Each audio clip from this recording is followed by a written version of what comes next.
Hello बच्चों, चलिए प्रश्न को पढ़ते हैं। संक्षिप्त टिप्पणी संक्षिप्त टिप्पणी लिखिए जियो लाइट्स के बारे में। किसके बारे में लिखना है संक्षिप्त टिप्पणी? जियो लाइट्स के बारे में। तो चलिए बच्चों देखते हैं। मुख्य अवधारणा मुख्य अवधारणा देखिए बच्चों, जियोलाइट्स होता क्या है? जियोलाइट्स एक प्रकार का क्या है बच्चों? जटिल सिलिकेट। क्या है बच्चों? जियोलाइट्स एक प्रकार का जटिल सिलिकेट है। क्या है? जटिल सिलिकेट है। बच्चों ये समझिए यहाँ पे कि अगर ये सिलिकेट है तो इसमें क्या बच्चों? सिलिकॉन आयन भी होगा। तो सिलिकॉन आयन कौन सा आयन? देखिए बच्चों, सिलिकॉन का 4+ आयन होता है। तो बच्चों इसका प्रतिस्थापन हो जाता है। किसके द्वारा होता है बच्चों?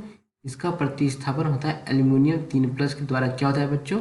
एल्यूमिनियम 3+ के द्वारा क्या होता है? प्रतिस्थापन होता है। जब एल्यूमिनियम 3+ के द्वारा इसका प्रतिस्थापन हो गया तब हम इसे क्या बोलेंगे? इसे बोलेंगे एल्यूमिनो सिलिकेट। क्या बोलेंगे? Alumino silicate. इसी को ही क्या कहते हैं बच्चों? इसी को ही कहते हैं हम क्या कहते हैं? जियोलाइट। क्या कहते हैं बच्चों? इसी को हम कहते हैं जियोलाइट। अब देखिए बच्चों, यहाँ पे हमने सिलिकॉन 4+ आयन को एल्यूमिनियम 3+ आयन से जब वो कर दिया, क्या कर प्रतिस्थापित कर दिया, तो इनकी आयनों की संयोजकता में अंतर आ गया। अब देख रहे हैं बच्चों, आयनों की संयोजकता में अंतर आ गया।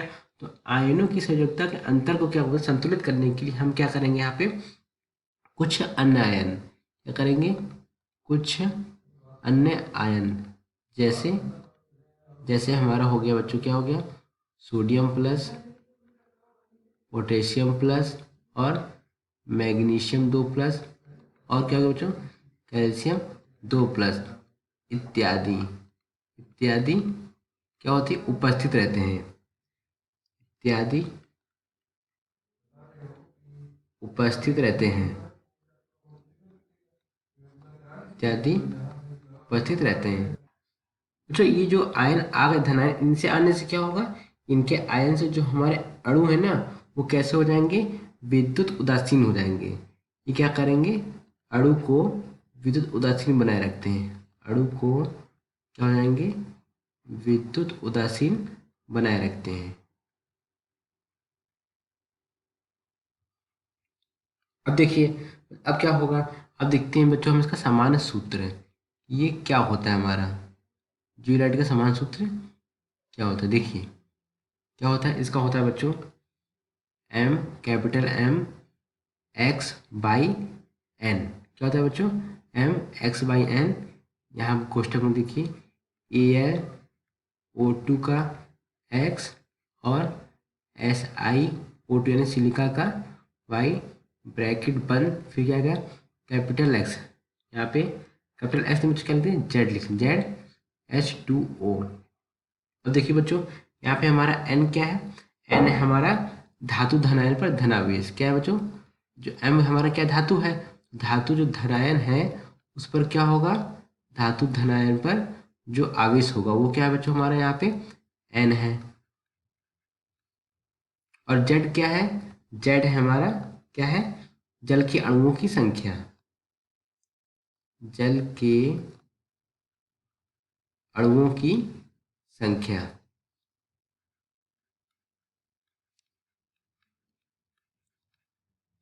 अब देखिए बच्चों, अब हम यहाँ पे इसका सूत्र लिखते हैं। तो मान लेते हैं हम x की जगह कितना लेते हैं बच्चों? 2 लेते हैं। देखिए यहाँ पे हमारा क्या हो जाएगा?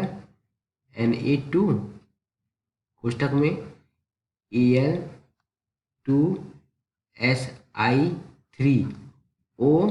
बच्चों यहाँ पे x 2 रखा, 2 दूनी की 4 और 3 दूनी की 6, 6 4 कितना हो गया? 10। तो O10 O10। और क्या होता है बच्चों? यहाँ पे जेड का मान हमने कितने ले लिया? 2, यानी कि 2 पानी के अणु हो गए। तो ये क्या हो गया बच्चों?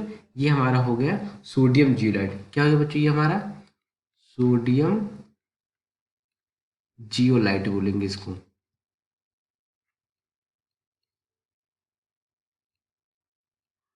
Sodium zeolite.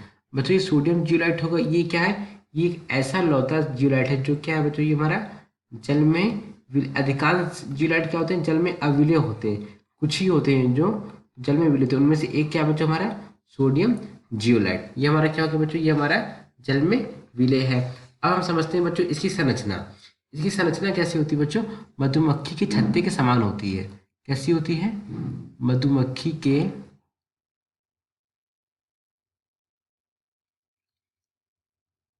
छत्ते के समान होती है। मधुमक्खी की छत्ता आपने देखा होगा, उसमें क्या होते हैं बच्चों, बहुत सारे छिद्र होते हैं। क्या होते हैं बच्चों, बहुत सारे छिद्र होते हैं। तो इसमें क्या लिखते हैं बच्चों, विभिन्न आकार के, विभिन्न आकार के छिद्र व गुहिकाएं। ओके, छिद्र व गुहिकाएं होती हैं। अब जो छिद्र व गुहिकाएं होती हैं, तो अब इनका क्या कुछ आकार होता है, मतलब क्या इनका कुछ आकार होता है, हाँ होता है।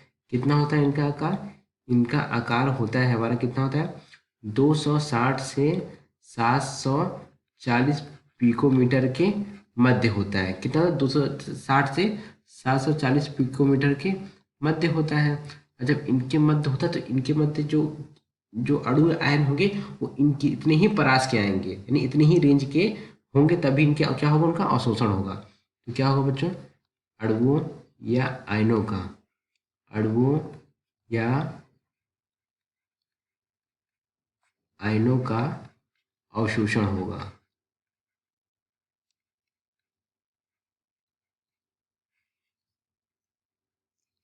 अणु आयनों का अवशोषण होगा। अब तो ये तो हो गया बच्चों। अब देखिए बच्चों, हम इसको बोलते क्या है, इसको हम बोलते हैं आणविक चालनी बोलते हैं। जीवलाइट को हम क्या बोलते हैं बच्चों, आणविक चालनी। क्यों कहते हैं बच्चों, क्योंकि क्यों कहते हैं आणविक चालनी, क्योंकि होता क्या बच्चों, गुहिकाएं, जो गुहिकाएं होती ना, गुहिकाओं के द्वारा जल का अणुओं का उत्सर्जन व अवशोषण हो सकता है। क्या बताया मैंने, लिखिए बच्चों, गुहिकाओं द्वारा, गुहिकाओं द्वारा जल के अणुओं का, जल के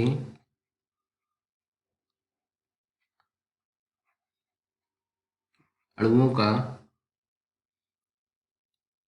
क्या हो सकता है बच्चों, उत्सर्जन व अवशोषण, उत्सर्जन व अवशोषण हो हो सकता है। जिस कारण हम जीरा को क्या बोलते हैं बच्चों, आणविक चालनी भी कहते हैं।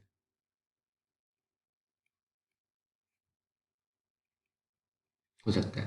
तो देखिए बच्चों, होता है क्या, जब हम इसको जियोलाइट को निर्वात में, कहाँ पे बच्चों, निर्वात में जब हम गर्म करते हैं, निर्वात में क्या करते हैं बच्चों, गर्म करते हैं, तो तब क्या होता है, तब बच्चों इसको जल के अणु होते हैं ना, जल के अणु क्या होते हैं, वाष्पित हो जाते हैं। जल के अणु क्या होते हैं, वाष्पित हो जाते हैं। और जब जल के अणु वाष्पित हो जाते हैं, तब जियोलाइट में क्या हो जाता है बच्चों, संरंध्र हो जाता है। क्या होता है बच्चों, संरंध्र हो जाता है। जब संरंध्र हो जाता है तब ये किसकी तरह कार्य करता है, ये उत्पीड़क की तरह कार्य करता है। किसकी तरह कार्य करेगा, उत्पीड़क की तरह, उत्पीड़क की तरह कार्य करेगा। अब जब उत्पीड़क की तरह कार्य करेगा तब क्या होगा, तो उत्पीड़ित अभिक्रिया में, उत्प्रेरित अभिक्रिया में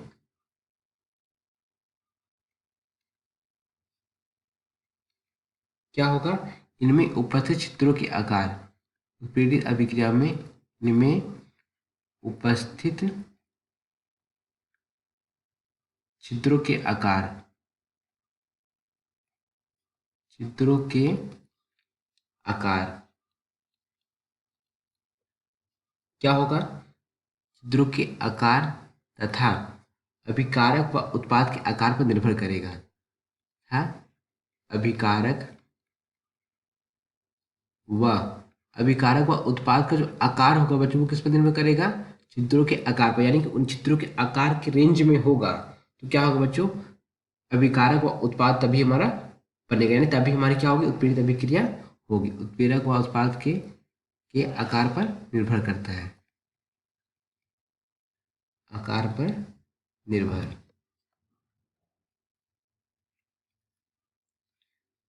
निर्भर करती है। तो बच्चों यहाँ पे जो जियोलाइट है वो हमारा क्या एक उत्प्रेरक की तरह कार्य करता है। किसकी तरह कार्य करता है बच्चों? एक उत्प्रेरक की तरह कार्य करता है। अब हम क्या लिखते हैं? हम इसके उपयोग लिखते हैं बच्चों कि जियोलाइट का उपयोग कहाँ कहाँ किया जाता है। जियोलाइट का उपयोग किया जाता है कहाँ पे? कठोर जल को मृदु बनाने में। कठोर जल को मृदु बनाने में जियोलाइट का उपयोग किया जाता है। और कहाँ किया जाता है? इसका उपयोग किया जाता है डिटर्जेंट बनाने में। डिटर्जेंट पाउडर होता है ना बच्चों, डिटर्जेंट पाउडर बनाने में कृत्रिम जियोलाइट का उपयोग किया जाता है। डिटर्जेंट बनाने में कृत्रिम जियोलाइट का उपयोग किया जाता है। और इसका उपयोग कहाँ किया जाता है? भूमि उपचार में। भूमि उपचार में। भूमि उपचार में क्या होता है बच्चों? भूमि उपचार में जो पोटेशियम की जो मात्रा होती है वो क्या करता है बच्चों? धीरे धीरे पोटेशियम की मात्रा को मुक्त करता है।